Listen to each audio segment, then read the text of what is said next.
ಧರ್ಮಸ್ಥಳದಲ್ಲಿ ಶವಗಳ ಹೂತಿಟ್ಟ ಆರೋಪದ ಕೇಸ್ ದಿನಕ್ಕೂ ಕುತೂಹಲ ಮೂಡಿಸ್ತಾ ಇದೆ. ನೇತ್ರಾವತಿ ಸ್ನಾನಘಟ್ಟದಲ್ಲಿ ಅನಾಮಿಕನನ್ನ ಕರೆದೊಯ್ದು ಅಸ್ಥಿ ಪಂಜರಗಳಿಗೆ ಎರಡನೇ ದಿನವಾದ ನಿನ್ನೆ ಹುಡುಕಾಟವನ್ನು ನಡೆಸಲಾಯಿತು. ನಿನ್ನೆ ಪಾಯಿಂಟ್ ನಂಬರ್ 1, 2, 3 ಮತ್ತು 4, 5ರಲ್ಲಿ ಹುಡುಕಾಟವನ್ನು ನಡೆಸಲಾಯಿತು. ಯಾವ ಜಾಗದಲ್ಲೂ ಕೂಡ ಅಸ್ಥಿ ಪಂಜರದ ಕುರುಹುಗಳು ಸಿಕ್ಕಿಲ್ಲ. ಇನ್ನು ಇವತ್ತಿನ ಕಾರ್ಯಾಚರಣೆಯನ್ನು ಎಸ್ಐಟಿ ಅಧಿಕಾರಿಗಳು ಸ್ಥಗಿತಗೊಳಿಸಲಿದ್ದಾರೆ. ತನಿಖೆ ಆರಂಭಿಕ ಹಂತದಲ್ಲೇ ಇದೆ, ಏನನ್ನೂ ಹೇಳಲು ಆಗಲ್ಲ ಅಂತ ಎಸ್ಐಟಿ ಮುಖ್ಯಸ್ಥ ಪ್ರಣವ್ ಮೊಹಾಂತಿ ಹೇಳಿದ್ದಾರೆ. ಧರ್ಮಸ್ಥಳದಲ್ಲಿ ಅಸ್ಥಿ ಪಂಜರ ಆಪರೇಷನ್ ಮುಂದುವರೆದಿದೆ. ಪಾಯಿಂಟ್ 1ರಲ್ಲಿ 2 ಐಡಿ ಕಾರ್ಡ್ಗಳು ಪತ್ತೆಯಾಗಿದೆ.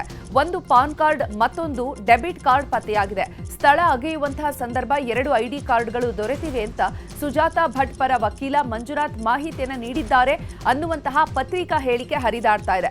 ಪತ್ರಿಕಾ ಹೇಳಿಕೆಯಲ್ಲಿ ಪುರುಷ ಹೆಸರಿನ ಪಾನ್ ಕಾರ್ಡ್, ಲಕ್ಷ್ಮಿ ಹೆಸರಿನ ಡೆಬಿಟ್ ಕಾರ್ಡ್ ಪತ್ತೆಯಾಗಿದೆ. ಕೆಂಪು ರವಿಕೆ ಕೂಡ ಸಿಕ್ಕಿದೆ. ಪಾಯಿಂಟ್ ನಂಬರ್ 1ರಲ್ಲಿ ಅಗೆಯುವಾಗ 2.5 ಅಡಿಯಲ್ಲಿ ಕಾರ್ಡ್ಗಳು ಸಿಕ್ಕಿವೆ ಅಂತ ಮಾಹಿತಿ ನೀಡಿದ್ದಾರೆ.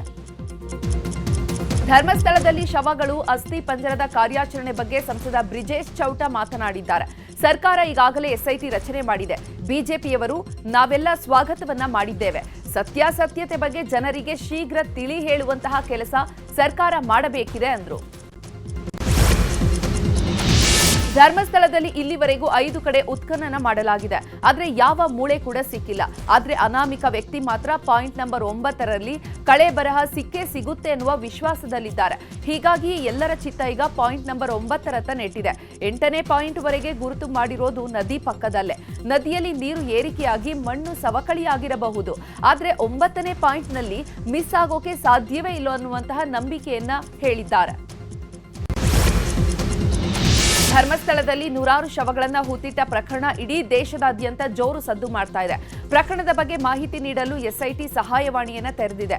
ಮಂಗಳೂರಿನ ಮಲ್ಲಿಕಟ್ಟೆಯಲ್ಲಿ ಕಚೇರಿಯಲ್ಲಿ ದೂರವಾಣಿ ಸಂಖ್ಯೆ 0824 200 5301 ಸಂಖ್ಯೆಯನ್ನ ಸಂಪರ್ಕಿಸಲು ಮನವಿಯನ್ನ ಮಾಡಿದ್ದಾರೆ. ಇಂಧನ ಸಚಿವ ಕೆಜೆ ಜಾರ್ಜ್ಗೆ ಐಟಿ ಶಾಕ್ ಕೊಟ್ಟಿದೆ. ಜಾರ್ಜ್ಗೆ ಸೇರಿದಂತಹ ಕಚೇರಿಗಳ ಮೇಲೆ ರೇಡ್ ಮಾಡಲಾಗಿದೆ. ಸಚಿವರ ಬಿಸಿನೆಸ್ ಪಾರ್ಟ್ನರ್ಸ್ಗಳಾದ ಉದ್ಯಮಿ ಜೀತು ವಿರ್ವಾನಿ ಆಫೀಸ್ನಲ್ಲೂ ಕೂಡ ಶೋಧ ಕಾರ್ಯ ಮಾಡಲಾಗ್ತಾ ಇದೆ. ಇದರ ಜೊತೆಗೆ ಎಂಬೆನ್ಸಿ ಗ್ರೂಪ್ ಕಚೇರಿ ಮತ್ತು ಕೊತಾರಿ ಕಚೇರಿಗಳಲ್ಲೂ ಐಟಿ ಅಧಿಕಾರಿಗಳು ಶೋಧ ನಡೆಸುತ್ತಿದ್ದಾರೆ. ಸುಮಾರು 20 ಅಧಿಕಾರಿಗಳ ತಂಡದಿಂದ ಶೋಧ ಕಾರ್ಯವನ್ನು ಮಾಡಲಾಗಿದೆ. ನಟ ದರ್ಶನ್ ಸೇರಿದಂತೆ ಆರೋಪಿಗಳ ಜಾಮೀನು ರದ್ದು ಕೋರಿ ಸುಪ್ರೀಂ ಕೋರ್ಟ್ನಲ್ಲಿ ವಿಚಾರಣೆ ನಡೆದಿದೆ. ಈಗಾಗಲೇ ಸರ್ಕಾರದ ಪರ ವಕೀಲರು ಹಾಗೂ ಆರೋಪಿಗಳ ಪರ ವಕೀಲರ ವಾದ ಪ್ರತಿವಾದ ಆಲಿಸಿ ಸುಪ್ರೀಂ ಕೋರ್ಟ್ ತೀರ್ಪು ಕಾಯ್ದಿರಿಸಿದೆ. ಅಲ್ಲದೆ ಜಾಮೀನಿಗೆ ಸಂಬಂಧಪಟ್ಟಂತೆ ಲಿಖಿತ ವಾದ ಸಲ್ಲಿಕೆಗೂ ಕೂಡ ಸೂಚನೆಯನ್ನು ನೀಡಿತ್ತು. ಆದರೆ ಸುಪ್ರೀಂ ಕೋರ್ಟ್ ನೀಡಿದಂತಹ ಡೆಡ್ಲೈನ್ ಇವತ್ತು ಮುಗಿಯಲಿದ್ದು ಆರೋಪಿಗಳ ಬಗ್ಗೆ ಹೆಚ್ಚುವರಿ ವಾದವನ್ನ ಲಿಖಿತ ರೂಪದಲ್ಲಿ ಸಲ್ಲಿಸಲಿದ್ದಾರೆ.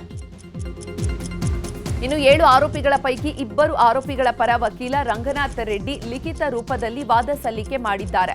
A6 ಜಗದೀಶ್ ಮತ್ತು A7 ಅನುಕುಮಾರ್ ಪರವಾಗಿ 7 ಅಂಶಗಳನ್ನು ಉಲ್ಲೇಖಿಸಿ ವಾದ ಸಲ್ಲಿಕೆ ಮಾಡಿದ್ದಾರೆ. 2 ಆರೋಪಿಗಳು ಕೃತ್ಯ ನಡೆದ ಸ್ಥಳದಲ್ಲಿ ಇರಲಿಲ್ಲ. ಆರೋಪಿಗಳ ಟವರ್ ಲೊಕೇಶನ್ ಹೊರಗಡೆ ಇದೆ ಅಂತ ಪ್ರಾಸಿಕ್ಯೂಷನ್ ತೋರಿಸಿದೆ. ರೇಣುಕಾಸ್ವಾಮಿ ಮೇಲೆ ಇವರು ಹಲ್ಲೆಯನ್ನ ನಡೆಸಿಲ್ಲ. ಚಿತ್ರದುರ್ಗದಿಂದ ಕರೆದುಕೊಂಡು ಬಂದರೂ ಕೂಡ ಯಾವ ವಿಚಾರಕ್ಕೆ ಅನ್ನೋದು ಈವರೆಗೆ ಗೊತ್ತೇ ಇರಲಿಲ್ಲ. ಐ ವಿಟ್ನೆಸ್ಗಳ 164 ಹೇಳಿಕೆಯಲ್ಲಿ ಇವರ ಬಗ್ಗೆ ಉಲ್ಲೇಖಿಸಿಲ್ಲ. ಹೀಗೆ ಸುಮಾರು 7 ಅಂಶಗಳನ್ನು ಉಲ್ಲೇಖಿಸಿ ಲಿಖಿತ ವಾದ ಸಲ್ಲಿಸಿದ್ದಾರೆ ವಕೀಲ ರಂಗನಾಥ್ ರೆಡ್ಡಿ.